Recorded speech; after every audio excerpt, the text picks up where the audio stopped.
विषय सामाजिक अध्ययन, सामाजिक अध्ययन का भाग अर्थशास्त्र। अर्थशास्त्र का पहला अध्याय है जिसका नाम है पालनपुर गांव की कहानी। हमने पिछले 2 क्लास में भी इसी पहले अध्याय के बारे में पढ़ा था, पालनपुर गांव की कहानी। पहले क्लास में हमने ये पढ़ा था कि पालनपुर गांव में किस तरह के लोग रहते हैं, उनके रोजगार के क्या साधन हैं। हमने ये भी पढ़ा था कि पालनपुर में लगभग 450 परिवार रहते हैं, जिनमें से अधिकांश लोगों के लिए पक्के मकान नहीं हैं। अधिकांश लोगों के पास रोजगार के साधन कृषि ही हैं। और ये भी पढ़ा था कि अधिकांश जो लोग हैं वो दलित वर्ग से आते हैं। ऐसा हमने पहले क्लास में पढ़ा था। उसके साथ साथ हमने ये पढ़ा था कि उत्पादन के 4 साधन होते हैं, जिसमें भूमि, श्रम, भौतिक पूंजी और मानवीय पूंजी। यहाँ तक हमने पहले क्लास में पढ़ा था।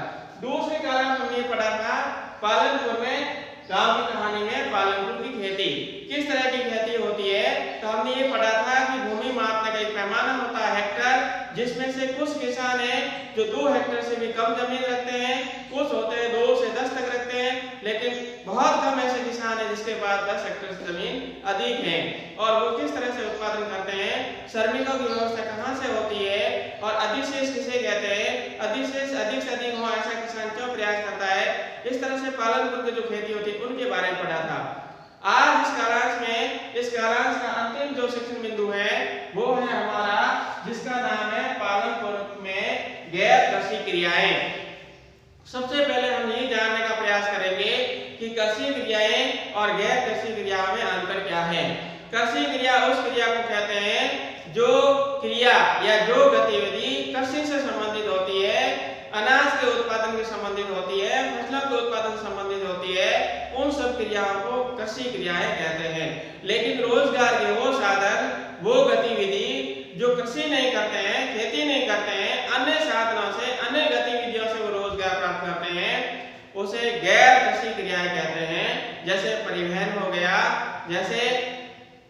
हो गया, उसी तरह से विनिर्माण का कार्य हो गया, इसी तरह दूरसंचार के साधन हो गए, इसी तरह से कंप्यूटर काम करना हो गया, अन्य अतिरिक्त जो कार्य करते हैं कृषि के अलावा, वो सभी गैर कृषि क्रियाएं कहलाती है। आज हम ये पढ़ते जा रहे हैं कि पालनपुर में मुख्य रूप से जो क्रिया है रोजगार क्रिया कृषि क्रिया है। इस कृषि क्रिया के साथ साथ अन्य ऐसी कौन सी क्रिया है जिससे वहाँ के लोगों को रोजगार प्राप्त होता है। तो मुख्य क्रिया वहाँ तो कृषि क्रियाएं हैं, लेकिन अन्य क्रियाएं भी हैं। तो वो मुख्य क्रिया में कृषि न होकर अन्य क्रियाएं थी, इसको गैर कृषि क्रियाएं कहेंगे। तो पालनपुर में कौन कौन सी गैर कृषि क्रियाएं हैं उसके बारे में आज अध्ययन करेंगे। तो पहला तो है डेयरी। डेयरी किसे कहते हैं, पशुओं को पालकर उन पशुओं के दूध को पैदा करके उस दूध को बाजार में बेचा जाता है, या दूध से निर्मित उत्पाद को बेचा जाता है, जैसे घी है, पनीर है, मक्खन है, छाछ है, ये बेचा जाता है, दही बेचा जाता है, या फिर दूध को बेचा जाता है। ये जो उद्योग होता है जिसको डेयरी उद्योग कहते हैं।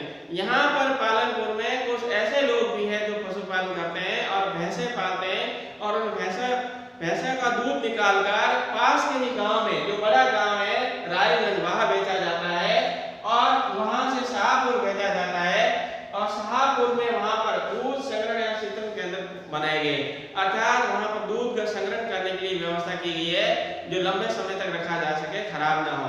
तो इस तरह से डेयरी उद्योग के द्वारा भी वहां रोजगार प्राप्त किया जाता है पालनपुर में। दूसरा जो बिंदु है हमारा, पालनपुर में लघु स्त्री विनिर्माण का उदाहरण, अर्थात गैर कृषि क्रियाओं में पहला हमारा डेयरी, दूसरा है विनिर्माण। विनिर्माण उद्योग या बड़े स्तर पर नहीं होता है, छोटा गांव है, छोटे स्तर पर होता है।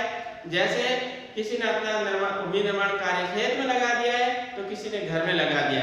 जैसे एक व्यक्ति है जिसने अपना कंप्यूटर लगा दिया, लोगों को कंप्यूटर सिखा रहा है, तो ऐसा कार्य वो घर पर भी कर देता है। एक ऐसा व्यक्ति है जो खेत में गन्ने उत्पादन करके खेत में मशीन लगाकर गन्ना पिरोने काम करता है। इसी तरह से घर में और खेतों में छोटे छोटे विनिर्माण के कार्य किए जाते हैं, वो भी उनके रोजगार के साधन हैं। तीसरा जो है पालनपुर के दुकानदार अर्थात व्यवसाय।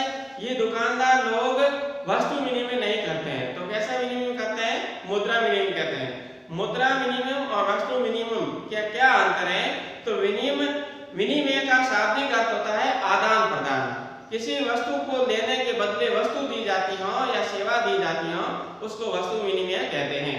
लेकिन किसी वस्तु को खरीदने या सेवा को खरीदने के बदले वस्तु या सेवा नहीं देकर मुद्रा दी जाती है तो मुद्रा विनिमय कहलाता है। प्राचीन काल में मुख्य रूप से विनिमय का साधन वस्तु विनिमय था, अब मुख्य रूप से हर जगह मुद्रा विनिमय हो गया है। तो इस पालनपुर में भी मुद्रा विनिमय है, वस्तु विनिमय नहीं है।